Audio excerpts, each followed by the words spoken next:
Mesdames et messieurs, bonsoir chez vous. Vous êtes bien sûr BB24. Merci de nous préférer. Installez-vous confortablement pour un autre numéro du Grand Rendez-vous. Nous allons démarrer avec cette petite vidéo qui vous présente des paysages magnifiques.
Le Grand Rendez-vous va se poursuivre donc avec la présentation des 4 rubriques au menu ce soir.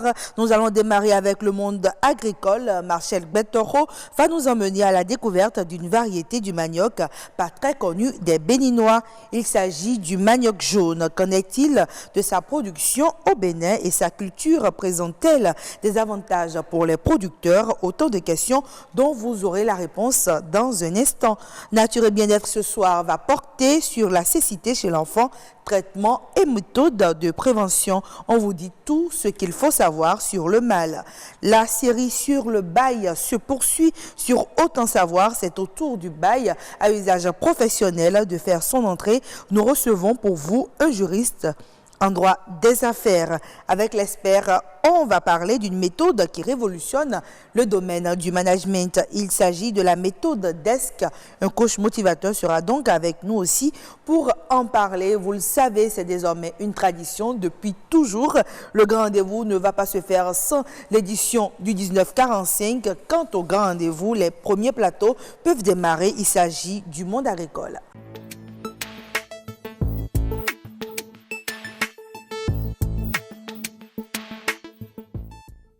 Voilà, comme annoncé en titre, le monde agricole ce soir s'intéresse à la production du manioc jaune. Avant de recevoir Marcel Gbetoro et son invité, nous allons suivre ce reportage qui nous emmène à la découverte de ce féculent.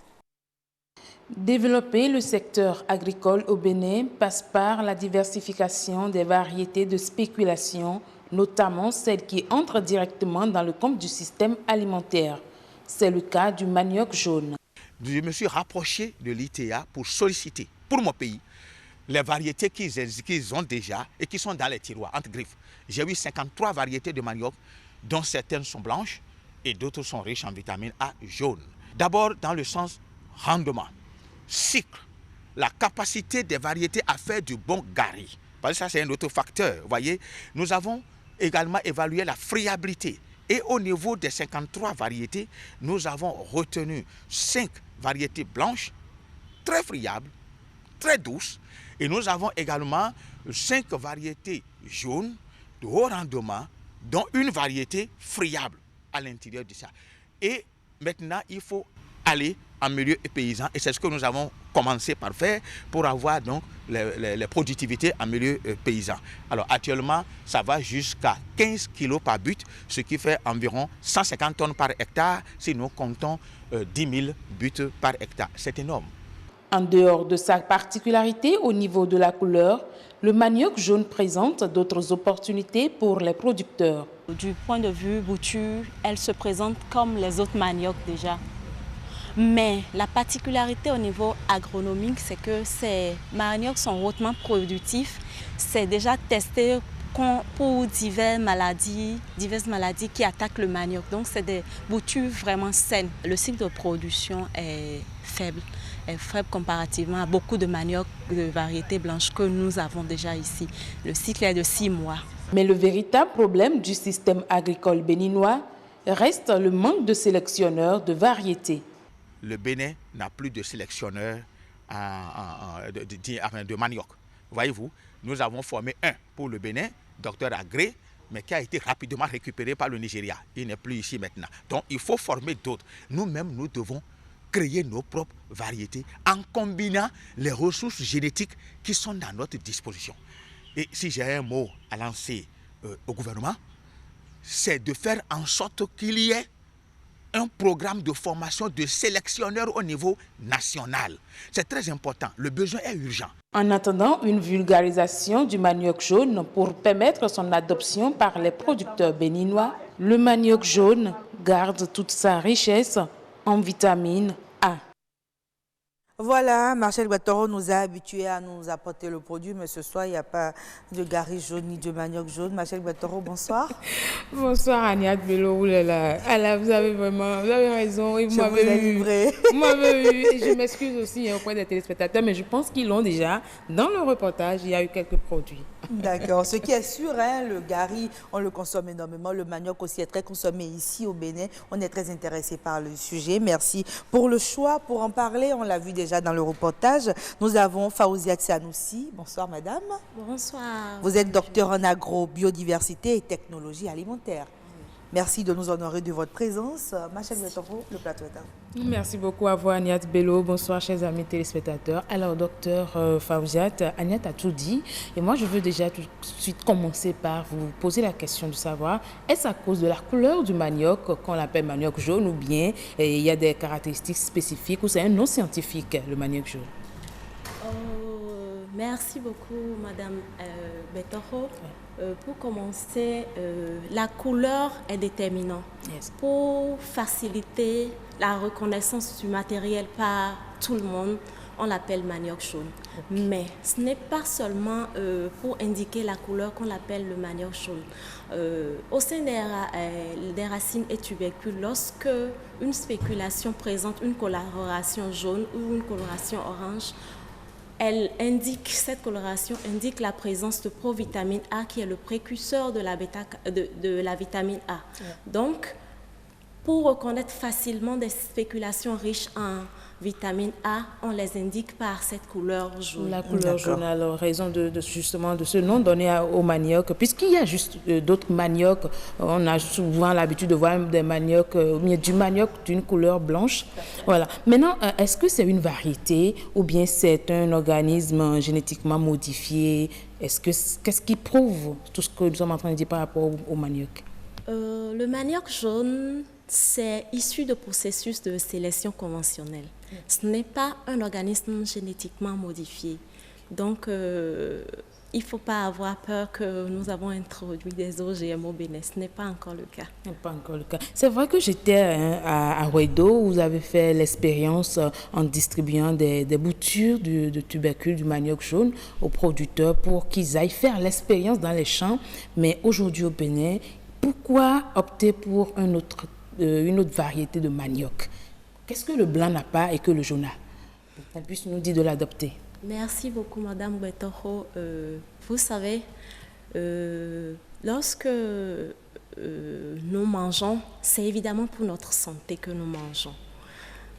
La raison première de notre alimentation, c'est de maintenir notre équilibre sanitaire d'abord. Alors, qu'est-ce que le manioc jaune, elle a et que le manioc blanc n'a pas? Tout à l'heure, je viens de dire que la coloration jaune est déjà indicateur de présence de provitamine A. Et nous savons tous que la carence en vitamine A est un problème de santé majeur, un problème majeur de santé publique au Bénin. Et ça touche surtout les enfants en bas âge. Les enfants de 0 à 5 ans, plus de 30% de ces enfants souffrent d'avitaminose A. Et ceci crée un décès prématuré chez ces enfants. Je ne veux pas vous arrêter, mais je vois que vous allez beaucoup plus sur le plan santé. Nous sommes dans le monde, dans le secteur agricole. Dites-nous au niveau de la production du manioc, qu'est-ce qui fait la différence entre le manioc jaune et le manioc? J'en viens. Alors, la séance de sensibilisation de Wedo est partie de quel constat? Nous avons introduit des variétés de manioc jaune ici au Bénin à partir de l'Institut international d'agriculture tropicale, entendu IITA. Yeah. Alors, lorsque quelque chose est nouveau au niveau du paysan, tout de suite, il est réticent. Alors, cette sensibilisation est partie du fait qu'il faut leur apprendre à connaître le matériel, à les sensibiliser par rapport à son importance, aussi bien nutritionnelle et aussi bien du niveau de la productivité. Si vous permettez, docteur, je crois que la question du marché est pertinente parce que le plus important pour le producteur, c'est vrai, la qualité nutritionnelle, mais c'est d'abord, est-ce que ce sera rentable? Comment est-ce que je la produis? Est-ce que je n'aurai pas du mal? Est-ce que ce ne sera pas attaqué par des herbivores et autres? C'est de ça qu'on parle. Est-ce qu'aujourd'hui, avec ce manioc jaune-là, le producteur est beaucoup plus tranquille? Ah, tout à fait. Je dirais que le producteur est tranquille. On n'introduit pas une variété sans l'avoir testée. Alors, c'est des boutures saines, c'est du matériel sain qui est introduit. Ces variétés de manioc jaune, c'est du matériel sain. Et en plus de ça, tout à l'heure, vous l'avez suivi, c'est en train d'être testé. Des essais multilocaux sont en train d'être faits ici au Bénin pour évaluer leur productivité. Et je peux vous dire que les variétés de manioc qui ont été introduites, c'est des variétés hautement productives, qui ont des productivités largement au-delà de nos variétés de manioc conventionnels blancs qu'on avait ici. De façon spécifique, quand nous parlons de cycle de production, le manioc jaune fait combien de temps par rapport au manioc que nous avons déjà l'habitude de consommer? Je dirais le manioc jaune, il y en a beaucoup de variétés. Donc, on peut avoir des variétés qui sont assez précoces déjà au début du 7e mois, ça commence à déjà donner de très grosses boutures et ça peut aller également jusqu'à 12 mois. Il y a des variétés également tardives dans ce lot de manioc jaune, tout comme les autres variétés de manioc conventionnels. Mais est-ce que par rapport au sol béninois, les études aussi ont été faites dans ce sens-là? Est-ce que le sol béninois accueille le manioc jaune? Tout à fait. Comme je vous le disais tout à l'heure, les variétés introduites de manioc jaune ont été testées et certaines variétés se sont montrées très très productives, jusqu'à des rendements de 150 tonnes à l'hectare. C'est extrêmement important pour la sécurité alimentaire. Mais moi, ma question, c'est de savoir si vous l'avez testé sur toute l'étendue du territoire national ou bien vous les avez testés par endroit? Pour ce genre de tests, on choisit des différentes zones agroécologiques en fonction des types de sols qu'il y a dans ces zones. Des zones qui avaient déjà l'habitude de produire du manioc, évidemment. Et les résultats ont été positifs jusque-là? Les résultats ont été positifs jusque-là, mais ce test nous permet en fait de faire un screening parce que toutes les variétés ne peuvent pas être automatiquement, systématiquement adaptées au sol béninois. Et les producteurs ne peuvent pas tout adopter en même temps. En un mot, est-ce qu'il faut laisser le manioc de couleur blanche pour le manioc de couleur jaune ou bien il faut avoir les deux? Je ne dirais pas de laisser le manioc jaune pour le manioc blanc pour le manioc jaune. Je vous donne un exemple simple. Quand vous prenez une nouvelle femme, vous ne la jetez pas l'ancienne. Donc, l'ancienne variété de manioc a certainement des choses à nous apporter et permettra peut-être d'améliorer d'autres variétés de manioc. Merci beaucoup à vous, Dr Sanoussi Faouziat. Je rappelle que vous êtes agronutritionniste et ingénieur agronome à la fois. Bon, les thèmes techniques, nous ne savons pas trop, mais vous êtes agronutritionniste et merci beaucoup. Spécialiste en agrobiodiversité et technologie alimentaire. Tout comme fait. Merci de nous avoir tout dit sur le manioc jaune. On espère vous retrouver pour la prochaine fois pour approfondir les informations. Je vais dire tout simplement. Ania est très pressée aujourd'hui. Merci beaucoup. Eh oui, mesdames et messieurs, je suis très pressée. Je ne l'ai pas dit en entame, mais on vous présente nos excuses pour ce léger retard. On passe à présent à une autre rubrique. Il s'agit de nature et bien-être.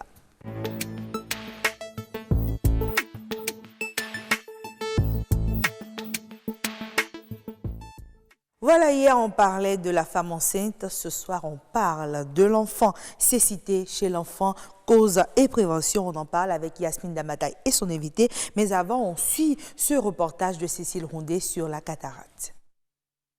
Une tache blanche sur cet œil, mais pas anodin. Il s'agit de la cataracte. Autrefois considérée comme une maladie de la vieillesse, ce mal existe sous différentes formes et peut conduire à la cécité. Cette maladie-là qui va toucher électivement une partie de l'œil, un organe de l'œil qu'on appelle le cristallin. Le cristallin, c'est une lentille. Lorsque justement cette lentille-là qui est transparente s'opacifie, l'image ne passe plus et on fait ce qu'on appelle la cataracte. Alors la cataracte, elle peut toucher les personnes âgées, elle va aussi toucher parfois des gens plus jeunes et des enfants. Ça peut être un coup qu'on porte sur l'œil, ça c'est chez les sujets jeunes en cas de traumatisme, mais ça peut être aussi une altération, un petit virus qui a attaqué l'œil dans l'enfance et qui a altéré une partie de cette enveloppe et qui crée justement la cataracte. Ça peut être la prise de médicaments, pourquoi pas, qui peut aussi produire cela. Des conséquences préjudiciables pour la vue. Mais si elle ne peut être prévenue, la cataracte présente des signes annonciateurs. Lorsque déjà on commence par moins distinguer sa fenêtre ou moins distinguer une cible sur un mur en particulier, lorsqu'on commence par ne plus très bien voir les marches d'escalier par exemple, et ça peut être déjà des signes annonciateurs d'une cataracte qui est en train d'évoluer, de naître. Mais le grand signe, c'est la vision floue. Il y a des personnes qui, lorsqu'il y a de la grande lumière, ne voient plus très bien. Mais lorsqu'elles sont dans une petite pénombre, elles voient mieux. Ça aussi, ce sont des signes de cataracte. Guérir de la cataracte n'est pourtant pas chose impossible. Cependant, il n'existe qu'une seule voie de recours. De toutes les façons, que ce soit pour un bébé, un nouveau-né, que ce soit pour une jeune personne ou que ce soit pour une personne âgée, il n'y a qu'un seul traitement efficace pour la cataracte, c'est justement de l'opérer.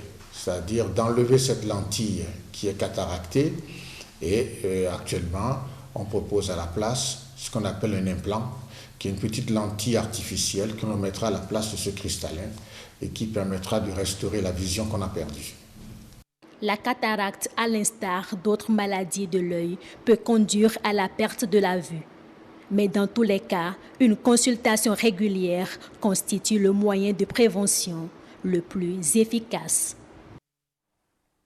Perte de l'œil, on parle de cécité, mais ce soir, nous, ce qui nous intéresse, c'est la cécité chez l'enfant. Quelles sont les causes et est-ce qu'on peut véritablement la prévenir? On aura la réponse avec Yasmine Dabata et son invité qui nous ont déjà rejoints sur ce plateau. Yasmine, bonsoir. Bonsoir Niati Bello, amis téléspectateurs, bonsoir. Docteur Yazid Savage, bonsoir. Bonsoir. Avec vous ce soir, nous allons parler de la cécité. Le docteur. Yazid Afolabi Savage, il est ophtalmologue. Voilà. Aujourd'hui, l'élément qu'on a suivi parlait déjà de la cécité, la cataracte qui est l'une des... je m'embrouille là. La cécité qui est l'une des causes, la cataracte. Voilà. Mais non, on va plutôt parler aujourd'hui de la cécité chez l'enfant. Alors, dites-nous déjà, c'est quoi la cécité? Déjà, je dois commencer par dire la cécité, définie par l'OMS, c'est une acuité visuelle qui est inférieure ou égale à 3/10. C'est-à-dire, en fonction de notre échelle d'évaluation de l'acuité visuelle, la personne n'arrive pas à lire plus de 3 lignes. Donc, à partir de là, on parle de cécité. Donc, la cécité, ce n'est pas forcément quelqu'un qui est aveugle, qui ne voit plus rien. On a toujours pensé que c'était un aveugle qu'on appelait quelqu'un qui avait la cécité. Non, ce n'est pas toujours ça. En partant de la définition de l'Organisation mondiale de la santé, c'est quelqu'un qui a une basse vision. Et dans cette catégorie, il y a encore plusieurs catégories pour la cécité. Qu'est-ce qui peut amener un enfant à avoir une cécité partielle ou totale? Déjà, chez les enfants, il faut distinguer les causes de cécité. Il y a des causes congénitales et des causes acquises. Les causes congénitales, ce sont les causes où l'enfant est né déjà avec la cause. Et la cause acquise, c'est au cours de son développement, pendant qu'il grandit, qu'il peut avoir des pathologies ou des traumatismes ou pendant des jeux, qui peut avoir une pathologie qui va entraîner une cécité plus tard. D'accord. Pas que j'ai envie de vous couper, mais quand c'est congénital, est-ce que c'est lié, comment dirais-je, aux soins que la femme enceinte a eu à faire tout au long de sa grossesse? Est-ce que c'est possible que le gynécologue puisse prévoir cela? Généralement, les causes de cécité, les causes congénitales de cécité, c'est généralement la cataracte congénitale, le glaucome congénital. Voilà ce qu'il y a comme déjà les principales causes congénitales de cécité. Donc, en fonction de chaque type, il y a des soins à faire pendant la grossesse. Généralement, dans le bilan prénatal, normalement, on demande des sérologies pour rechercher certains virus chez la mère. Le virus de la toxoplasmose, par exemple, le virus de l'herpès, le virus de l'oreillon. Ce sont des pathologies qui peuvent entraîner des malformations au niveau de l'embryologie de l'enfant. Donc, c'est quand il y a ces différentes pathologies au cours de la grossesse, ça peut donner plus tard à la naissance de l'enfant une cataracte ou un glaucome congénital. Donc, faire ces analyses, déjà, c'est une forme de prévention. Effectivement. Alors, à part les causes congénitales, les causes acquises, c'est lesquelles concrètement? Les causes acquises, généralement, il peut s'agir, par exemple, des enfants pendant un jeu où ils sont en train de se lancer, je ne sais pas, généralement, les enfants, quand ils s'amusent, ça va dans tous les sens. Il s'est lancé quelque chose et puis son copain l'a reçu sur l'œil, qui entraîne peut-être une plaie au niveau de la cornée. La cornée, c'est le hublot transparent qui est devant le noir. Donc, ça peut entraîner une plaie et on peut traiter cette plaie-là qui va finir par une cicatrice blanche au niveau de l'œil. Et cette cicatrice blanche-là est responsable de la baisse de son acuité visuelle. Donc, on parle déjà de cécité en fonction du stade de son acuité visuelle. Et à quel moment on peut savoir que le bébé, oui, le tout petit déjà, il a un problème de cécité? Déjà, chez les enfants, il faut distinguer. À partir de 3 mois, déjà, un enfant est plus ou moins mobile. Quand on lui tend des objets, il les attrape. Généralement, il les met directement à la bouche. Mais si on observe un enfant qui, même quand on lui tend quelque chose, il ne le prend pas, a priori, il ne le voit pas. Parce que généralement, les enfants ils sont très curieux. Quand ils voient n'importe quoi, ils veulent toucher. À partir de 3 mois? Oui, généralement, parce qu'à partir de 3 mois, il est un peu plus vif. Mais avant 3 mois, généralement, le signe qu'on retrouve le plus souvent en consultation, les parents viennent pour dire qu'il y a une coloration blanche au niveau de l'œil. D'accord, là, c'est probablement une cataracte ou un signe d'une tumeur au niveau de la rétine. Donc, c'est ces différents signes-là. Et chez certains enfants aussi, ils ont de beaux grands yeux.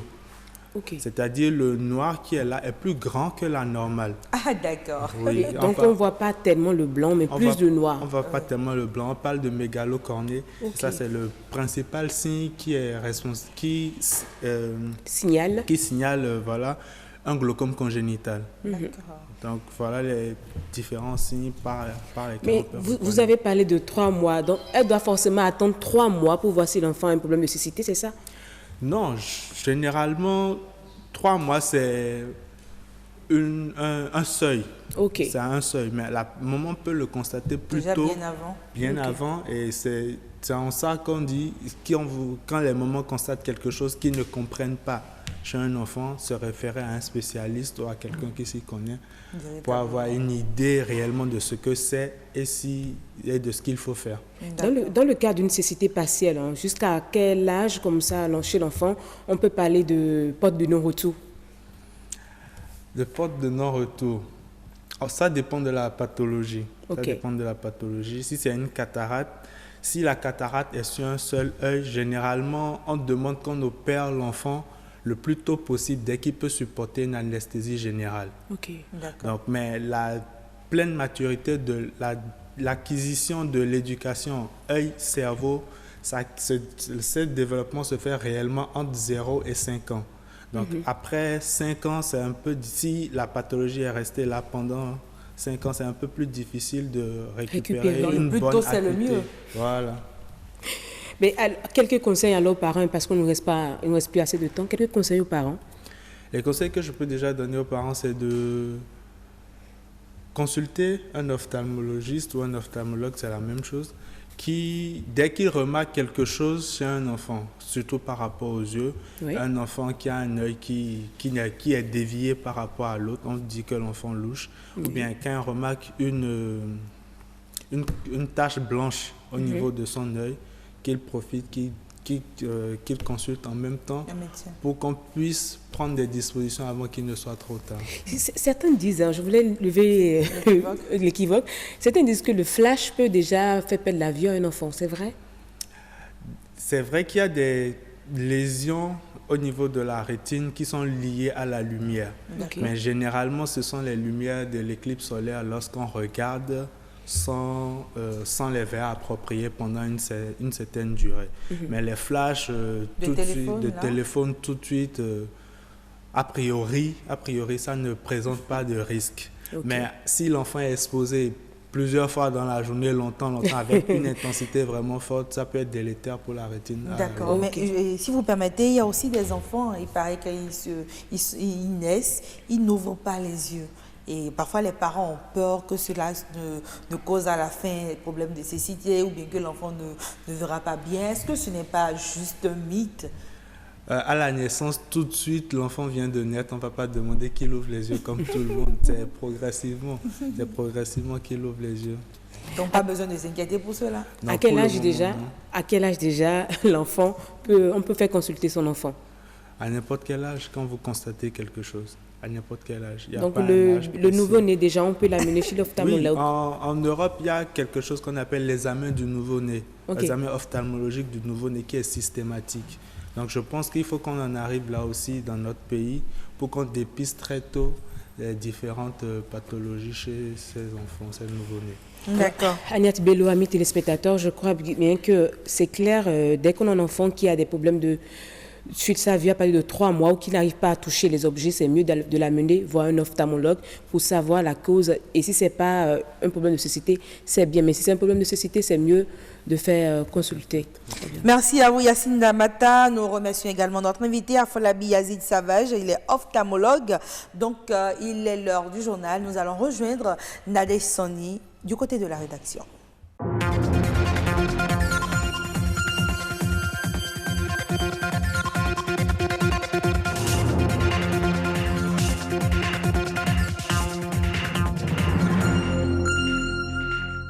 Vous êtes sur BB24, bonsoir et bienvenue dans cette édition. Tout projet de construction doit requérir une autorisation préalable des autorités compétentes. C'est un document qui permet à l'administration de vérifier si le projet respecte les normes d'urbanisme en vigueur. Le permis de construire, on en parle.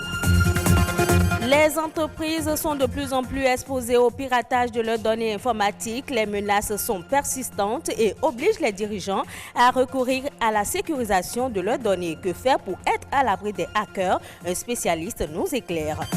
Dans les ménages, les charges sont de plus en plus partagées. Autant que les hommes, les femmes participent aux dépenses du foyer. Ce sont les retombées de l'autonomisation des femmes.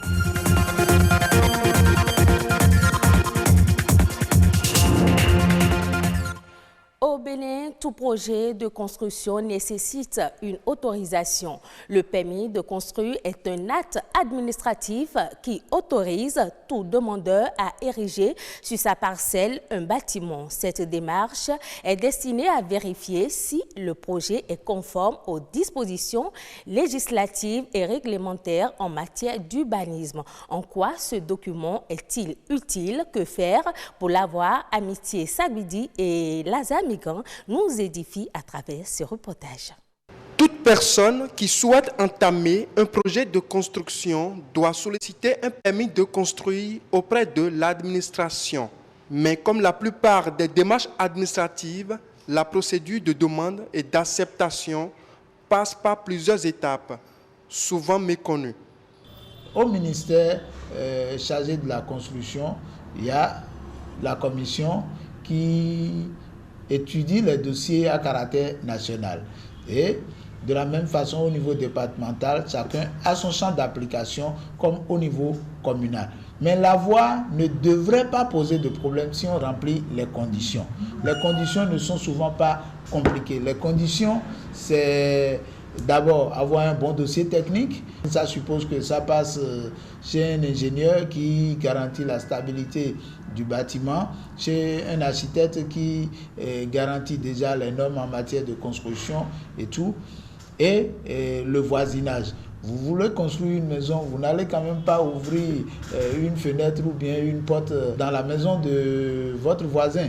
Donc pour ça, la loi a prévu ce qu'on appelle couramment l'accord de mitoyenneté. Tout présumé propriétaire qui ne satisfait pas à ses obligations pourrait s'exposer à des sanctions. Il faut dire que déjà, conformément à l'article 5, toute construction, même sans fondation, doit faire recours au permis de construire. Donc alors, ne pas avoir le permis de construire, l'article 51 dit que c'est une infraction. c'est clair.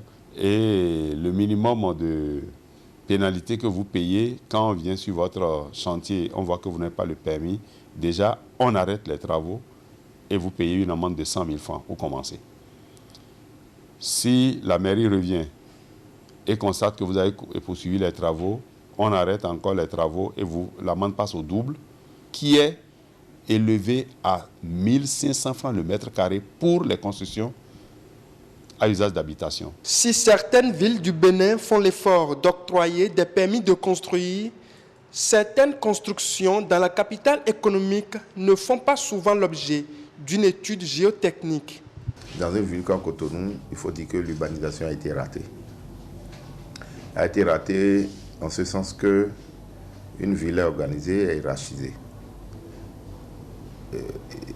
Les normes urbanistiques nous imposent la catégorisation des villes, c'est-à-dire les zones d'habitation, les zones industrielles, les zones commerciales et autres. Selon les caractéristiques de la zone, les types d'habitation requis. Si la zone est marécageuse ou la zone est humide, des constructions à rez-de-chaussée à côté d'un immeuble à +3, à +2. C'est comme tout norme.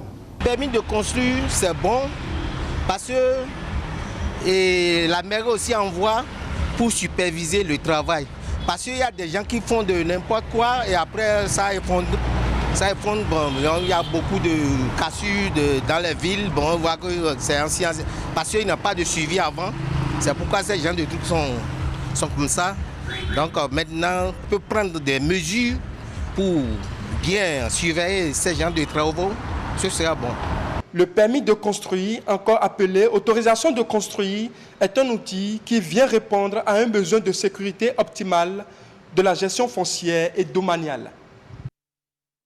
Parlons à présent des données informatiques. La sécurisation du système d'information dans une entreprise devient une nécessité face au génie des hackers. Comment se mettre alors à l'abri des menaces? Astiko Alukono, expert en informatique, nous donne ici quelques astuces dans cette interview réalisée par Atu Wendo et Louis Koudoubo.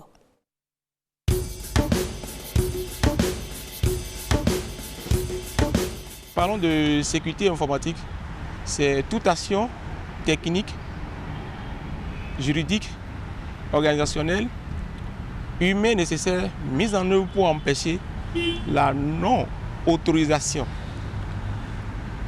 la mauvaise utilisation, la modification et le détournement des données informatiques. Nous n'avons pas que les virus, parce que beaucoup disent virus, non. Il y a aussi les vers, les chevaux de Troie, les canulars. Les chevaux de Troie, eux, c'est comme une antenne que le pirate, il place sur votre ordinateur, votre machine. Et depuis sa maison, depuis là où il s'est installé, il a accès à vos données, il peut visualiser vos données personnelles, vos mots de passe, vos codes, etc.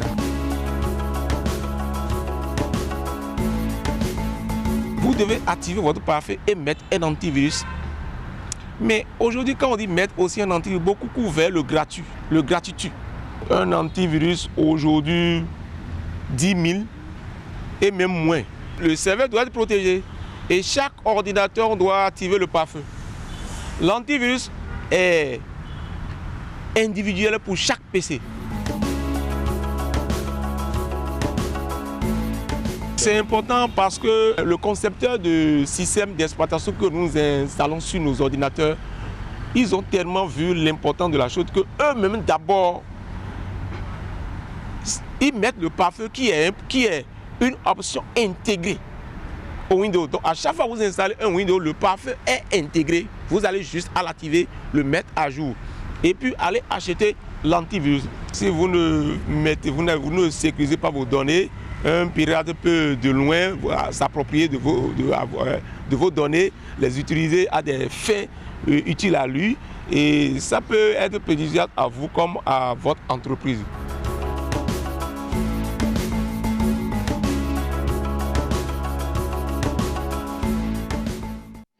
Les femmes s'émancipent de plus en plus et contribuent au développement socio-économique de leur pays. Mais au-delà du pays, l'autonomisation de la femme participe au bien-être de la famille. Une femme autonome économiquement investit dans son foyer et contribue à la réduction de la pauvreté. Dans le reportage qui va suivre, Edwige Agossou et Gloria Oni nous parlent des avantages que représente l'autonomisation économique des femmes. La femme qui ne travaille pas, qui attend à ce que leur mari dépense tout dans la chambre, je vois que cette femme-là ne veut pas que leur mari évolue dans le foyer. Cette époque où la femme attend tout de son mari est révolue. La femme tient désormais à son autonomisation. Elle ne veut plus être dépendante. Une femme doit être autonome. Si elle se veut émanciper, elle doit d'abord penser à son autonomisation. Tout part de là. Tu ne peux pas vouloir qu'une personne fasse ton émancipation sans toi-même ta participation. Tu ne peux pas penser être dépendante des autres et chanter toujours émancipation. Tu ne peux pas vouloir être un oiseau dans une cage où la mère va chercher de la nourriture venue donner et penser être émancipée.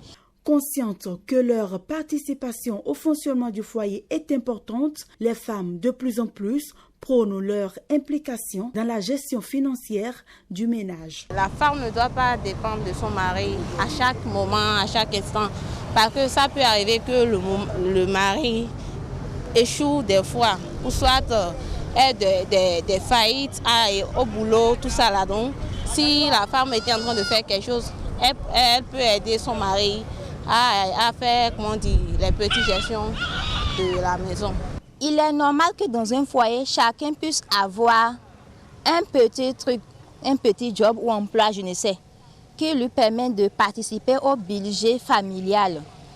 Il peut arriver des moments où l'homme sera en pénurie. Il n'aura pas d'argent. Il sera peut-être impayé.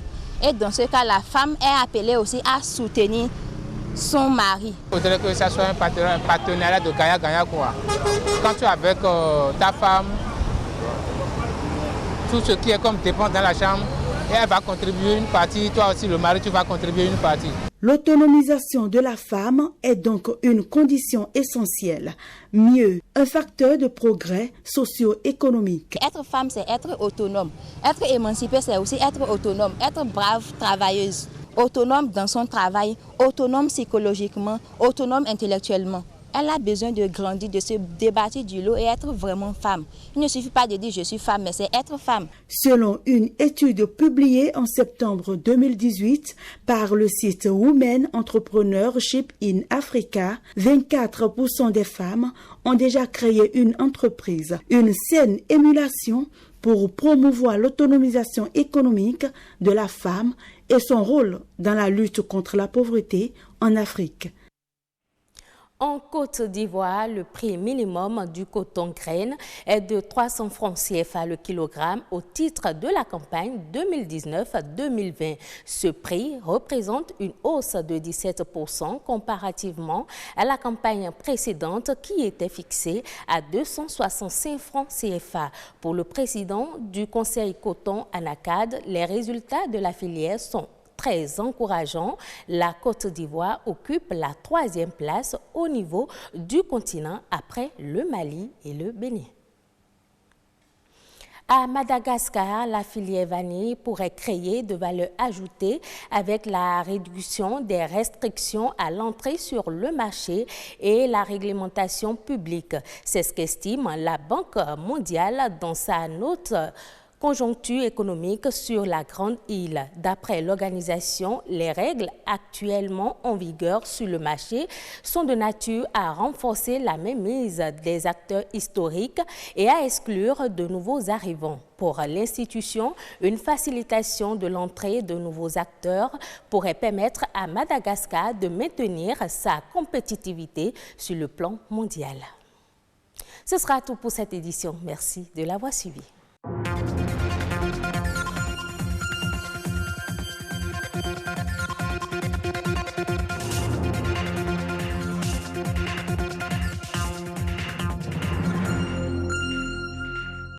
Voilà, le journal s'achève, le grand rendez-vous quant à lui se poursuit. Nous passons à présent à une autre rubrique, il s'agit de la rubrique Expert.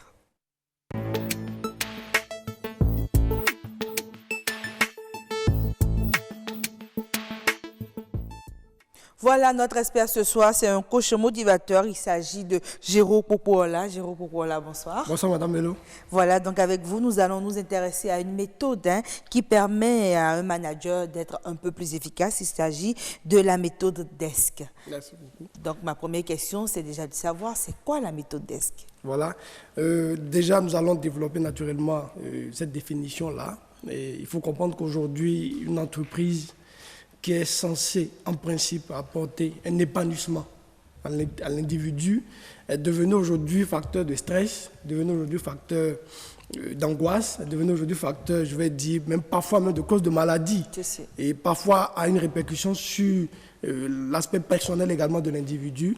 Et cela a mené une réflexion à se demander aujourd'hui quel est le rôle essentiel que joue le manager dans tout cela.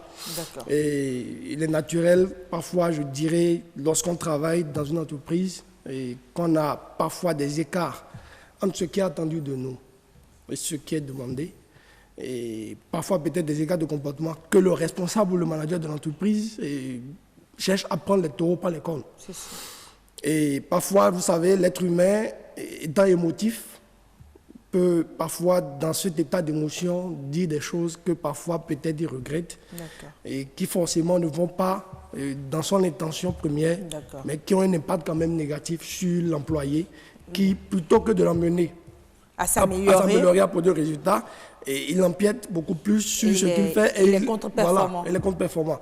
Et d'où la méthode DESC que je vais partager ce soir avec les téléspectateurs, qui non seulement est utile dans le cadre de l'entreprise, mais croyez-moi, est beaucoup utile dans beaucoup d'autres domaines de la vie. Que ce soit la vie au quotidien. Au quotidien, que ce soit avec son conjoint, que ce soit avec les parents, que ce soit même avec un client. C'est une méthode que vous allez voir tout à l'heure.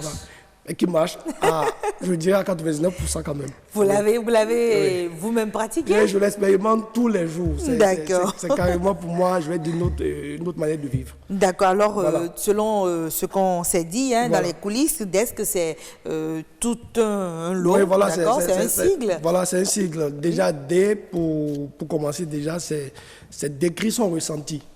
Lorsque souvent vous voyez quelque chose se passe, tout de suite... Bon, il faudrait déjà constituer le contexte. Voilà. C'est le manager qui veut décrire son ressenti. Prenons le cas du manager. D'accord. Il y a un collaborateur peut-être qui a... Vous partez peut-être en mission, et là vous arrivez là-bas, il est sur place, et vous expliquez qu'il n'a pas fini le travail qu'il devait faire avant de partir rencontrer les partenaires.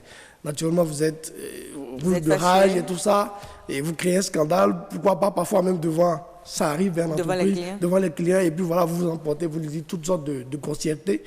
Et vous, 1 à 2 heures après, vous remarquez peut-être que vous êtes allé un peu trop loin. Pourquoi? Tout simplement parce que c'est quelque chose de naturel. Et moi, je fais la part des choses entre ce qu'il y a de naturel et ce qu'il y a de normal. D'accord. C'est naturel, mais ce n'est pas normal. D'accord. Voilà. Pourquoi? Parce que un manager est censé être un leader, quelqu'un qui inspire et qui montre l'exemple à l'autre. Oui. Ça signifie quoi? Dans ce genre de cas, il faut déjà prendre sur soi et vraiment prendre sur soi dans le sens où je mets vraiment la balle à terre. Ce qu'il faut éviter surtout de faire, et que la plupart du temps, les managers négligent de faire, c'est de réagir automatiquement. D'accord. C'est 90% du temps destructeur. C'est pas la bonne réaction. Non, c'est pas la bonne réaction. Que ce soit avec un conjoint ou peu importe. Non, là, on est avec le manager. Oui. On est dans le management. Prenez le temps de vraiment garder le sang-froid et de chercher à prendre à l'écart ce collaborateur-là. D'accord. Ne pas vraiment vous laisser aller, pas vos émotions. Et le livrer en pâture. Devant tout le monde et lui dire, voilà, je l'ai bien fait ça, ou bien je l'ai craché quand même ce qu'il avait sur mon cœur. Parfois on dit même, ça me libère. Voilà, je l'ai dit ça m'a libéré. Mais bon, qu'on le veut pas, c'est libérateur. C'est libérateur pour vous, mais le venin parti, c'est l'autre. D'accord. Et il va revenir demain avec tout cela sur lui, ça va être contre-performant. Donc vraiment prendre la balle à terre, prendre vraiment un temps de repos s'il le faut, faire des exercices de respiration. Expirer. Quelques temps afin de pouvoir vraiment se calmer. Et je recommande même parfois, pourquoi pas, d'attendre peut-être 1 heure. Ça permet vraiment la tension de vraiment baisser et ça vous permet de voir les choses sous un autre angle. C'est-à-dire le même truc que vous voyez tellement dramatique, le fait de vous calmer 1 heure après, ça fait que vous voyez les choses autrement et vous prenez ce collaborateur là pas à pas, peut-être dans votre bureau seul à seul, où maintenant vous décrivez les faits, le D, décrit les faits. C'est-à-dire, j'explique, voilà telle chose, tel comportement que j'ai observé. C'est tout. Je ne dis pas tout de suite, tu es ci, tu es ça, tu n'es pas ci, tu n'as pas fait ceci, non. C'est le fait qui est Voilà, décrit. les faits qu'on décrit. Surtout, utiliser le jeu. C'est un indicateur personnel pour savoir si on fait ce qu'il faut. Parce que plus on va dans le tu, le vous, plus on est accusateur. Mais plus on est dans le jeu, c'est-à-dire je remarque que, je fais le constat que, je vois que, j'observe que, ça montre vraiment que vous utilisez cette méthode-là. D'accord, donc pour décrire, il faut utiliser le jeu. Le jeu. Ensuite, il faut maintenant s'exprimer un peu ce que l'on ressent. Exprimer son ressenti. J'observe que depuis un certain nombre de temps, tu viens en retard. Quand tu le fais, j'ai l'impression que le travail, tu n'as pas tellement une importance au travail. Ou je me sens comme du fait que tu me voles. Je me sens. Pas tu es un voleur, tu me voles mon temps, non. J'ai l'impression que tu ne me donnes pas du respect à moi quand tu fais ça. Je m'exprime simplement, mais sans vraiment hausser les tons, sans vraiment crier. Je dis ce que je ressens. Après avoir dit ce que je ressens, on passe maintenant à l'autre étape qui est, j'explique maintenant concrètement quel est l'inconvénient de ce qui est fait. C'est-à-dire, voilà ce que je ressens, et si ça continue comme ça, j'ai l'impression que voilà là où on va en arriver. Et je ne voudrais pas ça pour la relation. Je ne voudrais pas qu'on en arrive, là. Vous voyez, ça emmène l'individu à être beaucoup plus réceptif. Parce que souvent, quand on vient, qu'on vous agresse, on vous accuse, on est sur la défensive. Et on parle en fait, mais on n'écoute pas ce que l'on dit. Parfois, on se sent traqué. On réfléchit déjà à ce qu'on va dire, à quel argument on va trouver, à quelle excuse. Ou même si on ne dit pas, on se dit à l'intérieur de soi, mais bon, lui il est comme ça, hein, d'après tout. Bon, il faut le laisser, ça va lui passer. Mais quand je commence par m'exprimer moi-même en me disant je, etc., il commence par baisser là. Il n'est plus sur la défensive. Et quand quelqu'un n'est pas sur la défensive, il est beaucoup plus réceptif. Donc, je décris les conséquences s'il continue ça. Ensuite, je lui signifie mes attentes après. D'accord. Et c'est là la conclusion, le C? Non, on est toujours dans le S. Là, c'est le S, oui. Spécifier ses attentes. D'accord. Qu'est-ce que j'attends de toi, concrètement? Voilà ce que j'attends de toi. Je voudrais que prochainement, dans telle situation, tu réagisses de telle manière. Quand on a des dossiers à envoyer auprès des partenaires, je voudrais que tu puisses relire ton mail peut-être 2 ou 3 fois pour être sûr que tu envoies le mail à la bonne personne, à la bonne date, etc. etc. Là, ça amène la personne à savoir exactement ce qu'on attend de lui. Parce qu'il est quand même facile de dire, tu viens en retard, tu fais ceci, tu ne fais pas cela, etc. Tu n'es pas efficace, ton rapport n'est jamais bon. Mais finalement, qu'est-ce qu'on attend de lui? On ne lui dit jamais ça. Donc je spécifie mes attentes auprès de lui. Et quand je finis maintenant, on passe au C, qui est la conclusion. On va se mettre d'accord pour se dire maintenant que tu connais mes attentes, comment est-ce qu'on va faire maintenant pour y arriver? Là, j'ai fini de parler, il prend la parole, et vous allez voir, quand vous utilisez une telle méthode, la personne est beaucoup plus, je vais dire, collaboratrice, entre guillemets, dans le fait du changement. Parce que lui-même vous propose et vous suggère, d'abord il accepte. Ce que vous dites, il vous dit c'est vrai. 90% testez-le, vous allez le voir. Il va vous dire c'est vrai. Ensuite, il va vous dire je présente mes excuses, etc. Et vous, maintenant, vous proposez lui-même ces solutions. L'avantage avec ça, cette méthode, c'est que le fait de ne pas l'agresser l'emmène vraiment, Dieu met, à se culpabiliser lui. Et à être vraiment une solution au problème, Dieu met, ou au défi que vous exprimez. Voilà. Et ça permet finalement de pouvoir amener cette ambiance-là et également être un modèle parce que ça inspire la personne. La personne a beaucoup plus d'estime pour vous, le manager. La personne a beaucoup plus confiance en vous. La personne sent qu'il y a une partie, je vais dire, humanité en vous, pas seulement le volet... Une part d'humanité. Une part d'humanité, pas seulement le volet compétences, talent, performance, etc., résultats, mais le volet également humain qui est que je sais me mettre à la place de l'autre, je sais le comprendre, je sais également... Parfois même, Dieu m'ait excusé, parfois même ses attitudes parce que j'ai exprimé un peu ce qu'il ressent. Il faut aller même parfois, pourquoi ne pas dire, parfois même aller jusqu'à dire, ça m'est arrivé parfois aussi de le faire. C'est-à-dire le manager se met à la place de l'autre quand il exprime. Par le passé, j'ai eu à le faire aussi. Donner des exemples pour que l'autre également ne se sente pas, entre guillemets, anormal à ce point-là. Vous pouvez dire, peut-être il y a 10 ans également, je l'ai fait, je te comprends. Mais si tu continues, voilà ce qui risque d'arriver, je ne veux pas ça, d'où. Voilà ce que je propose prochainement. Ou qu'est-ce que tu proposes par rapport à ça? D'accord, mais moi déjà, ce que je voudrais comprendre, c'est en quoi cette méthode est si efficace pour un meilleur management? Voilà, merci beaucoup. Cette méthode est efficace sur plusieurs aspects. Le premier aspect, c'est déjà au point de vue de l'impact que le manager a sur son collaborateur, dans le sens où il ne le brime pas, et il sait taper du poing sur la table, entre guillemets, mais sans pour autant détruire la table. Parce que l'individu... Ah oui, j'aime bien l'expression. Oui, l'individu qui est en face de vous est un être émotionnel qui, lorsqu'il reçoit un message, il a en lui un certain ressenti. Quand son ressenti est vraiment positif, il y a un changement. Quand le ressenti est négatif, il n'y a pas un changement. Il sort de la rencontre sans avoir vraiment rien retenu. Finalement, je dis, bon, je vais le foutre dehors parce que pour moi, c'est peut-être la meilleure solution. Ça fait 5 ans que je parle. J'ai fait venir, on l'a envoyé en formation, mais il n'évolue pas, il ne change pas. Tout simplement parce qu'on n'a pas eu la bonne attitude. Deuxième aspect également positif, c'est l'image qu'on renvoie. C'est-à-dire, aujourd'hui, on parle beaucoup plus de leadership en milieu professionnel. C'est-à-dire, un manager est censé être un leader.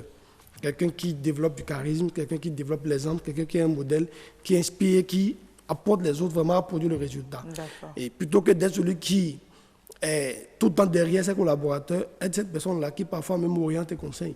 Parce que quand vous utilisez telle méthode, ça vous amène peut-être lorsque l'autre s'exprime, à comprendre peut-être qu'il a des défis à la maison. Vous ne savez pas.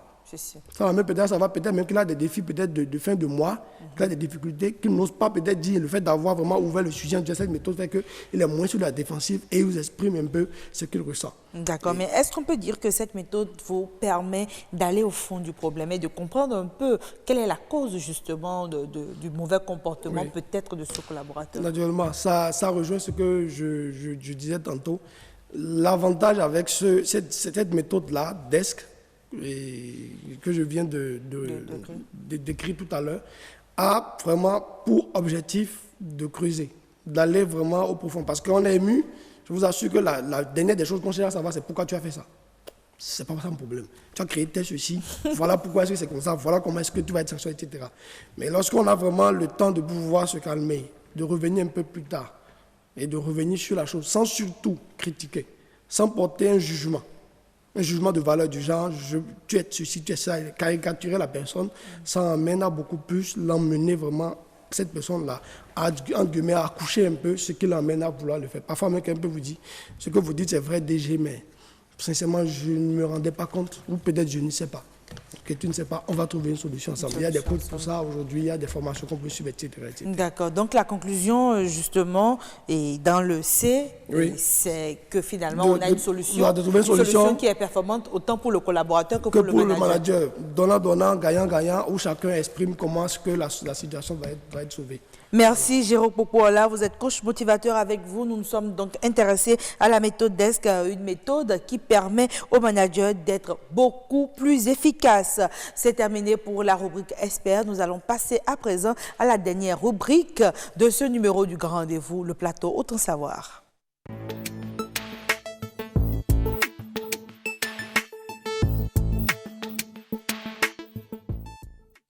Ce soir, sur Autant Savoir, on parle du bail à usage professionnel. Que faut-il savoir concrètement? On va recevoir sur ce plateau une experte qui viendra nous dire qu'est-ce qu'il faut retenir. Mais en attendant, on suit ce reportage. Steve est étudiant. Ça fait presque 1 an qu'il est locataire dans cette maison.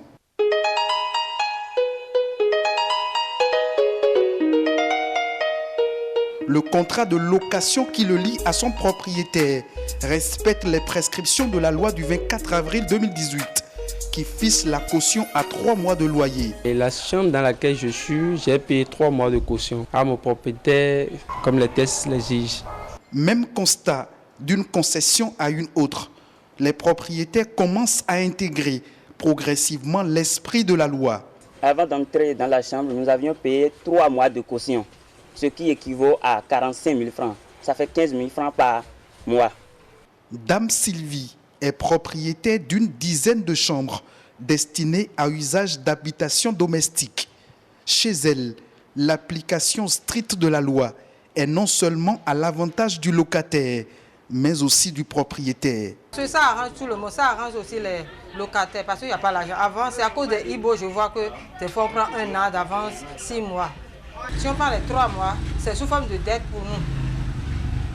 Si les locataires veulent quitter la chambre, on doit encore rembourser.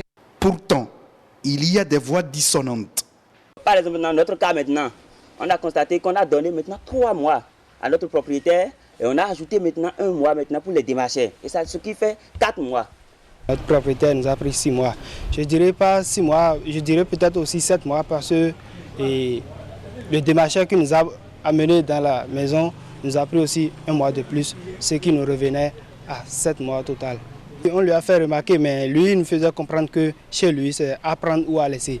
Soit vous voulez prendre ou vous ne voulez pas. Nous avons loué juste derrière le campus, dans la zone Zogbadje. Version corroborée par Dame Sylvie. C'est les propriétaires qui sont avant qui n'aiment pas rembourser parce que c'est du vol. Ils n'aiment pas parce qu'ils voient qu'ils ont déjà bouffé l'argent. Donc de payer, c'est difficile pour eux, quoi. Promulguée le 2 juillet 2018, la loi portant régime juridique sur le bail à usage d'habitation domestique peine à entrer dans les habitudes.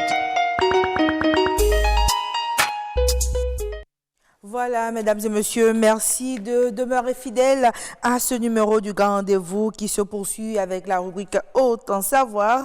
Nous recevons Morel Assagba. Bonsoir. Bonsoir, Madame Agnat. Vous êtes juriste en droit des affaires. Bien sûr. Merci d'être avec nous sur ce plateau. Merci à vous de m'avoir Nous invité. allons parler du bail à usage professionnel. On a suivi ce reportage, mais qui parle du bail à usage domestique. Il y a déjà une différence entre ce bail à usage domestique et le bail à usage professionnel. Parlez-nous un peu de ces différences-là. Alors, merci de m'avoir invité, Madame Agnat. Mais permettez-moi, avant de répondre à votre question, de rappeler ce que c'est qu'un bail à usage professionnel. Oui. Alors, qu'est-ce qu'on entend par bail à usage professionnel? C'est ce bail qui est destiné à l'accomplissement d'une activité génératrice de revenus. D'accord. Donc, la différence entre les deux types de baux, c'est la finalité. Oui. Alors que le bail à usage domestique est destiné à l'habitation, c'est-à-dire le locataire vient dormir. Le bail à usage professionnel, quant à lui, est destiné à l'accomplissement ou à l'exécution d'une activité, qu'elle soit commerciale, industrielle ou artisanale. Donc, une coiffeuse qui vient louer un local est considérée niveau comme du bail à usage professionnel. D'accord. Mais déjà, c'est qu'on ne se rend pas toujours compte. La loi n'est pas la même quand on est dans le bail à usage domestique ou quand on est dans le bail à usage professionnel. Oui. Quelle est la loi qui prévaut quand on est dans le bail à usage professionnel? Pour le bail à usage professionnel, c'est l'acte uniforme relatif au droit commercial qui régit alors ce bail à usage professionnel, ce qui est différent. Ce acte est adopté par les pays membres de l'OHADA, alors que quand on parle de bail à usage domestique, c'est celui qui est utilisé propre au Bénin. D'accord, donc là on est dans le système OHADA. On est dans le système OHADA, oui. D'accord, donc maintenant on va parler un peu quelles sont les obligations du bailleur. Oui. Et quand on parle de bailleur, on parle du propriétaire, justement. On parle du propriétaire. Donc Oui. vous convenez avec moi qu'après la signature d'un contrat entre un locataire et un propriétaire, que des obligations naissent à l'égard de ces deux parties. Donc le bailleur ou le propriétaire a l'obligation de mettre à disposition du locataire le bail dans un bon état. D'accord? À part cela, il est aussi obligé d'assurer les grandes réparations, c'est-à-dire la vidange des fosses septiques, la vidange des puisards ou la réparation de la toiture. En dehors de cette obligation, le bailleur a l'obligation de permettre la jouissance totale, d'accord, du local au locataire. À défaut, il est appelé à dédommager alors le D'accord. locataire. Mais dans ce cas, c'est les mêmes obligations pour le bailleur s'il est dans un système à usage domestique. Bien sûr. D'accord. Il n'y a pas de différence à ce niveau-là. Il n'y a pas de différence à ce niveau-là. D'accord. Mais est-ce qu'il y en a au niveau des obligations du preneur? Non, le preneur, lui, quant à lui, il est obligé, comme on l'a dit au niveau du bail à usage domestique, le locataire est obligé d'entretenir les locaux convenablement, donc ne pas porter atteinte à l'intégrité du local mis en contrat. Il doit aussi payer le loyer. Donc quand je viens chez toi en tant que locataire, on convient d'un contrat et que tu me dis qu'à la date 5 du mois, je suis tenu de te payer, moi le locataire, j'ai l'obligation de te remettre ce loyer en main propre, soit dans les mains d'un représentant que tu m'aurais montré, qui sera mandaté dans cette situation. D'accord. À défaut de cela, le locataire a l'obligation de pratiquer l'activité qu'il a convenue avec le locataire. Donc, en amont, le locataire, dans le cadre du bail à usage professionnel, est tenu de préciser à son propriétaire quelle activité il veut mener. Voilà. À défaut de cette précision, bien si le locataire n'exécutait pas alors les activités convenues par le propriétaire, le propriétaire alors a le droit de lui demander la résiliation du contrat. C'est possible. C'est bien possible. Mais quand le locataire a finalement envie de changer d'orientation, de faire autre chose, est-ce qu'il faut encore qu'il retourne à la table de négociation avec son propriétaire? Bien sûr, parce que quand vous venez chez moi en tant que propriétaire pour me dire que vous voulez faire des activités d'une coiffeuse, d'accord?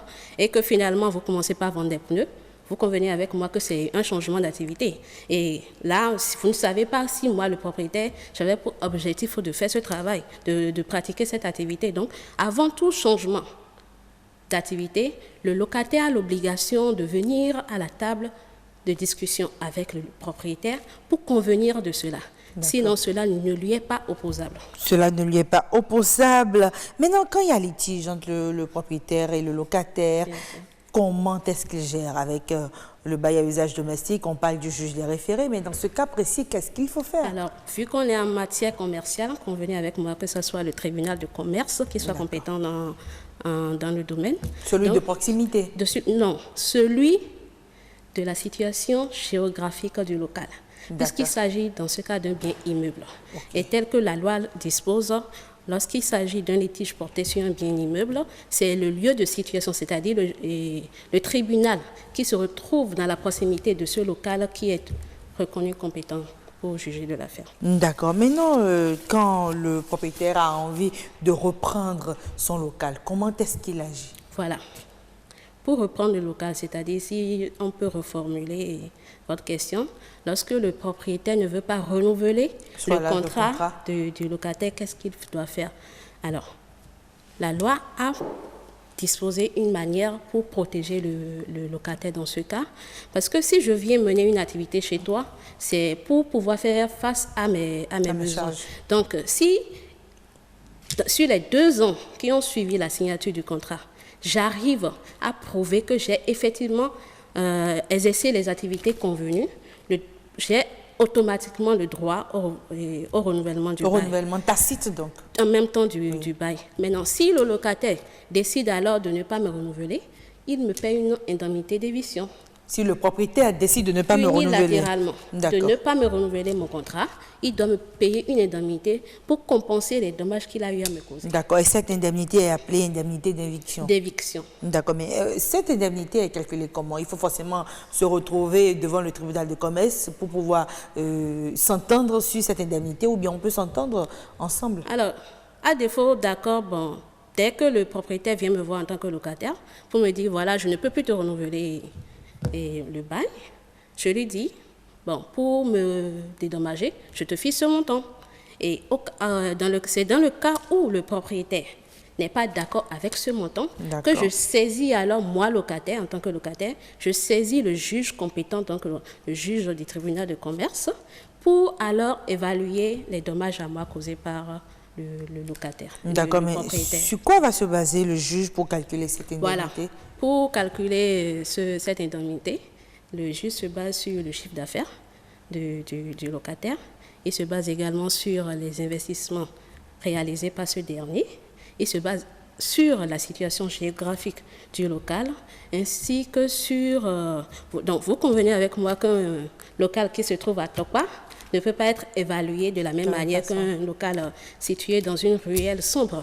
Donc, convenez avec moi que ces indemnités ne sont pas souvent les mêmes en matière de... Oui, mais est-ce que c'est parfois relatif en fonction du juge? Est-ce que ça peut varier d'un juge à un autre? Tel juge peut dire cette indemnité s'élève à 1 million et quelqu'un d'autre vient dire non, c'est plutôt 100 000 francs. Oui, bien sûr, c'est laissé à l'appréciation du juge. Et c'est quand la partie qui ne se retrouve pas dans la décision, le législateur permet à cette partie-là de ressaisir notre juge pour pouvoir réapprécier alors cette estimation. Mais comment est-ce qu'on peut se protéger des troubles de jouissance des locaux? Alors, les troubles de jouissance, ce que nous conseillons à tout locataire, c'est dès la conclusion du contrat, d'avoir le réflexe d'inclure cette clause qui lui permet de se protéger. C'est une clause qui te permet, en cas de... Lorsqu'un propriétaire t'interdit d'avoir accès à ton local où tu devrais exercer tes activités pour faire face à tes revenus, lorsqu'il t'empêche de jouir de ce local, tu lui rappelles alors cette clause que tu avais inclue dans le contrat. Cette clause sert alors à t'indemniser, à te payer un prix en fonction de l'heure. Parce que si je n'ai pas accès au local pendant 10 heures, c'est que dans le contrat, j'aurais dit alors, si je fais 1 heure sans avoir accès à mon local, tu me paies 10 000 francs. Donc, en considérant l'heure passée sans avoir accès à mon local, je fais fois le nombre d'heures, le montant qui a été convenu. D'accord. Maintenant, c'est vrai qu'il nous reste à peine 30 secondes. Il faudrait qu'on puisse répondre à cette question. À quel moment on peut considérer que le bail professionnel prend fin? À terme du contrat. Premièrement, c'est à terme du contrat. Après, lorsque le locataire n'exécute pas une obligation du contrat ou vice-versa, c'est dans les 2 cas, ou dans le cas où il y avait eu une clause résolutoire qui permettrait alors aux 2 parties de mettre fin au contrat.